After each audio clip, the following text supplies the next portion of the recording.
Welcome to my channel, Lovelita's Vlogs here. Today po is gagawa po tayo ng design sa t-shirt gamit ang ZONROX. So, ano pang hinihintay natin? Tara, samahan niyo ako. Pero bago yan, don't forget to subscribe and hit the notification bell para updated po kayo sa mga bago kong videos na ina-upload.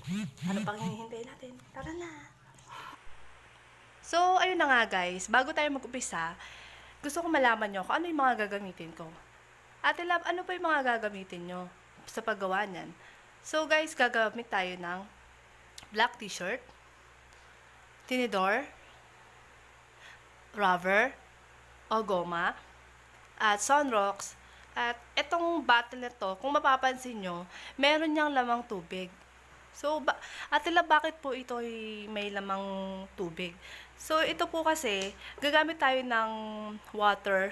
At ito, isasalin po natin dito yung ZONROX. So, ang mangyayari, 50-50 po siya. 50% water, 50% ng ZONROX. Ayan po.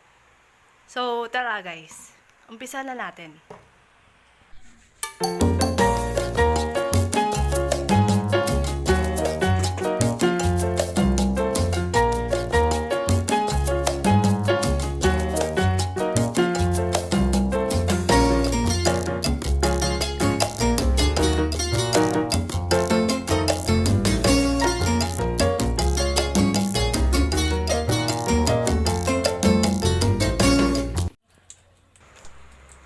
Step 1, basahin muna natin ang t-shirt.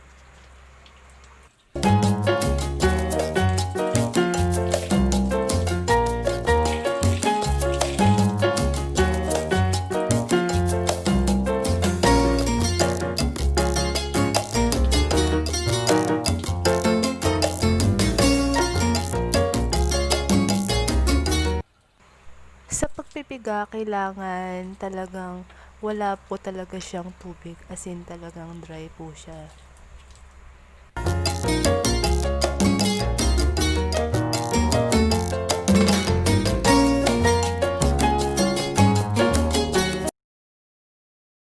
Step 2, kailangan natin ng tinidor, goma. At ilagay lang natin sa gitna ng ating damit at iikot po natin.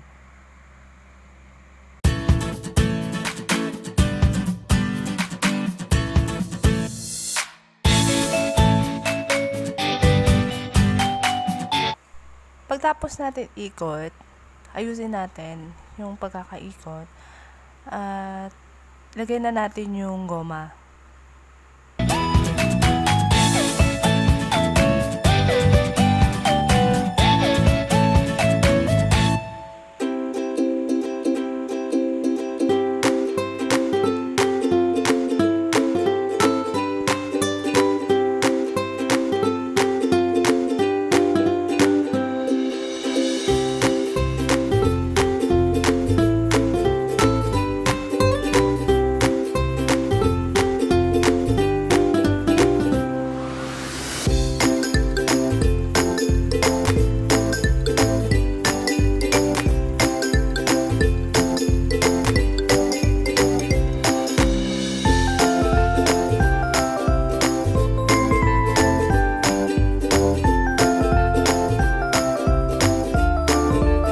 Step 3, ipatong po natin siya sa upuan or kung saan pwede ipatong yung t-shirt na pwedeng lagyan ng bleach.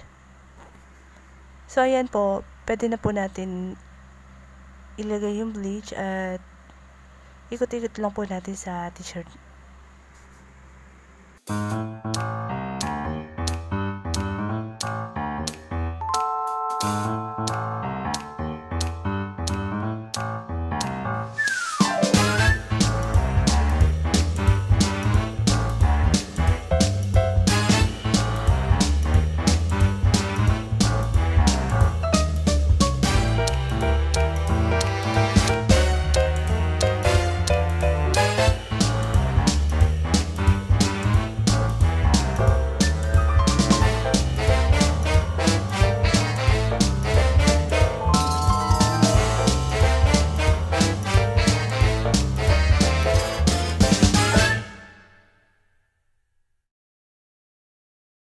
Ayan guys, kung napapansin nyo po, nag-iiba na po yung kulay niya.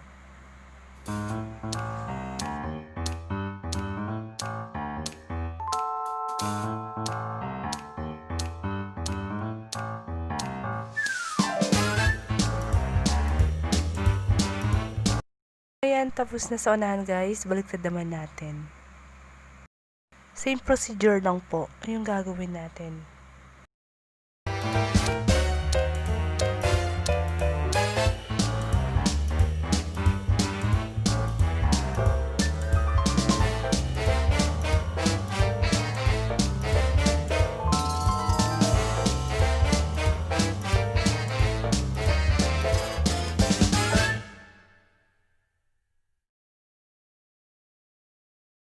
So, ayan, pagtapos po natin i-bleach, ibabad po natin ng 24 hours.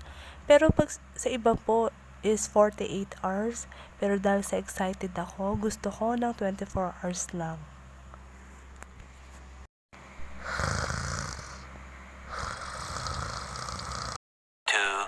Years later. Step 4 po is tatanggalin na po natin yung mga goma.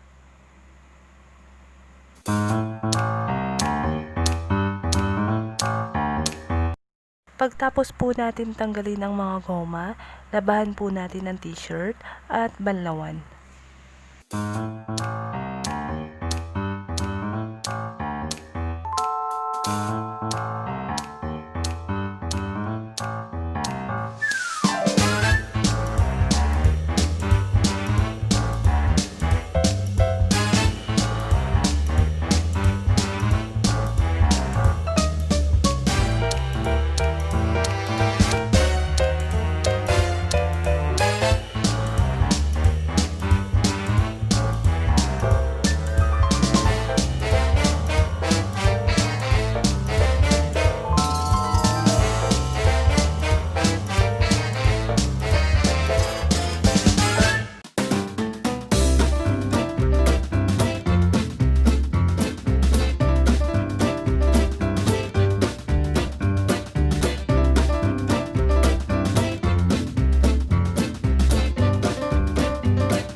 Siyempre, ang last step po natin, pagtapos po natin banlawan, isasampay po natin muna at patuyuin.